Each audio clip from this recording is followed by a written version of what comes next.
The creative act, a way of being, written by the legendary music producer Rubin, is a profound and poetic exploration of creativity not as a mere skill or profession, but as a fundamental way of existing in the world, a spiritual practice that connects us to the very essence of life. Published in 2023, this book draws from Rubin's extraordinary career shaping the sounds of artists like Johnny Cash, the Red Hot Chili Peppers, Adele, and Jay-Z, yet it transcends the music studio. To offer universal wisdom accessible to anyone, whether they consider themselves an artist or not. Through 78 concise, meditative reflections, Rubin weaves a narrative that feels like a conversation with a wise mentor, guiding us to see creativity as our birthright, an innate force flowing through every human being, waiting to be tapped into with awareness, openness, and courage.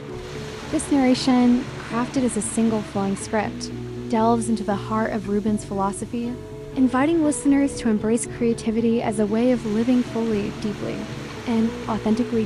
Rubin begins by redefining what it means to be an artist, stripping away the stereotypes of tortured geniuses or elite virtuosos. To him, being an artist is not about producing masterpieces for galleries or charts. It's about adopting a way of perceiving the world with heightened sensitivity, tuning into the subtle rhythms of life, and noticing the quiet whispers of inspiration that surround us. He writes that living as an artist is a practice of refining. Our awareness of paying exquisite attention to what draws us in, what repels us, and the emotional currents that flow through our experiences. This practice isn't reserved for painters, musicians, or writers. It's a universal calling. Whether you're a chef crafting a meal, a teacher designing a lesson, or a parent nurturing a child, you're engaging in the creative act. Rubin likens it to being a monk. You're either living in this mindful, creative state or you're not. There's no hierarchy, no judgment about whether you're good at it, just the choice to engage with life's infinite possibilities. The core of Rubin's philosophy is the idea that creativity is not something we manufacture, but something we receive, a collaboration with what he calls the source, an infinite, universal wellspring of inspiration that flows through nature, our inner worlds, and the cosmos itself. He describes the source as a river of ideas always available, waiting for us to dip into it with an open heart and a quiet mind. Creativity, he suggests, is less about inventing something new and more about acting as a vessel, allowing ideas to pass through us like light through a prism. He encourages us to cultivate habits that make us better receivers, spending time in nature, meditating, or simply walking without the distraction of devices, letting the mind wander freely. These acts of presence help us tune into the subtle signals of inspiration, whether they come as a fleeting thought, a vivid dream, or a sudden urge to create. But Rubin is clear that chasing external rewards, money, fame, or approval can cloud this connection. True art, he says, is about transcending the mundane, about sharing glimpses of an inner landscape that can't be seen with the naked eye, and forcing it for commercial gain risks, disconnecting us from the source. Rubin structures the creative process into distinct yet fluid stages, each a step in the dance of bringing something new into being. The journey begins with the seed phase, where ideas are gathered like treasures from the world around us. This is a time of curiosity and openness, of collecting fragments, images, sounds, feelings, or thoughts without judging their worth. He urges us to be prolific in this phase, to gather as many seeds as possible, knowing that not all will grow, but each holds potential. From there, we move into experimentation, a playful, childlike exploration where we tinker with these seeds, combining them, twisting them, and seeing what emerges. Rubin emphasizes that there are no rules in this stage, only the freedom to play, to make mistakes, and to follow what feels alive.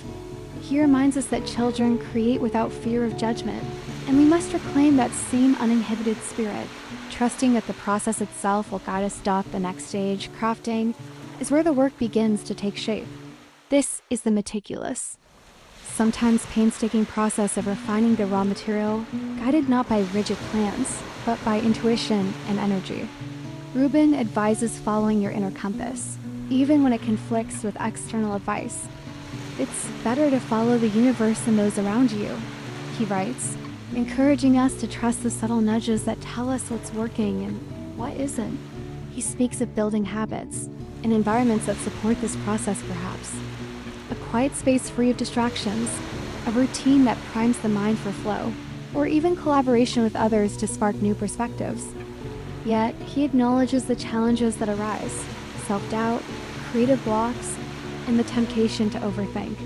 Rubin distinguishes between two kinds of doubt-paralyzing doubt about your own ability, which must be set aside, and constructive doubt about the work's quality, which can drive improvement. To overcome blocks, he suggests viewing every project as a beginning, not an endpoint. Completing a piece, even imperfectly, keeps the creative rhythm alive. Setting the stage for the next work, Rubin also explores the role of limitations in creativity, offering a nuanced perspective. While he encourages us to question all constraints rules, traditions, or expectations, he also recognizes that boundaries can be catalysts for innovation. A painter with only 3 colors might discover new ways to blend them. A songwriter with a tight deadline might unearth a raw, honest lyric. The key is to approach limitations with curiosity, not resistance, and to know when to push past them and when to let them shape the work. In the revision process, Rubin draws on Zen principles, urging us to let go of ego and attachment. By stepping back and seeing the work with fresh eyes, we can refine it without clinging to what it should be. He likens this to a gardener, pruning a tree, cutting away what no longer serves to let the true form emerge. As the creative act nears completion, Rubin offers guidance on knowing when a work is done, a question that plagues many artists. He suggests that completion is less about perfection and more about readiness, a feeling that the work has fulfilled its purpose for now. Releasing it into the world requires courage, a willingness to let go of control and trust that it will find its audience.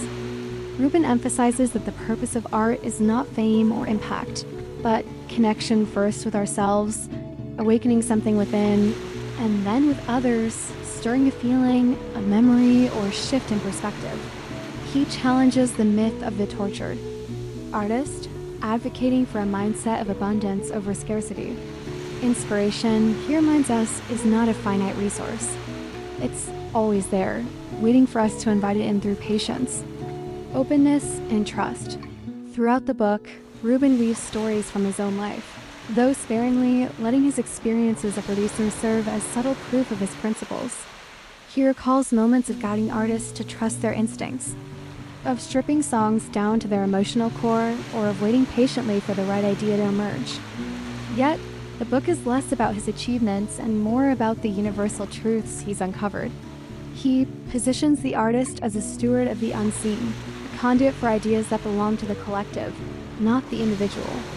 The creative act, he argues, is a path to personal growth, a way to live in harmony with the world and to discover our own depths. For those who doubt their creative capacity, Rubin offers gentle encouragement.